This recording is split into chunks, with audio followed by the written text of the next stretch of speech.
دوستو آج کی ویڈیو میں ہم اس موضوع پر بات کریں گے کہ اللہ تعالیٰ نے عورتوں کو حیض کی بیماری کی سزا کیوں دی۔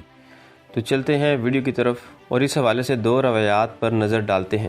سب سے پہلی روایت حضرت عائشہ رضی اللہ تعالیٰ عنہ سے مروی ہے۔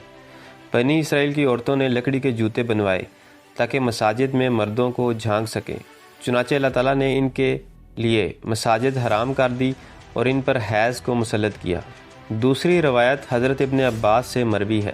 جب حضرت آدم علیہ السلام نے شجر ممنوعہ کھا لیا تو اللہ نے پوچھا آپ کو میری نافرمانی پر کس چیز نے ابھارا؟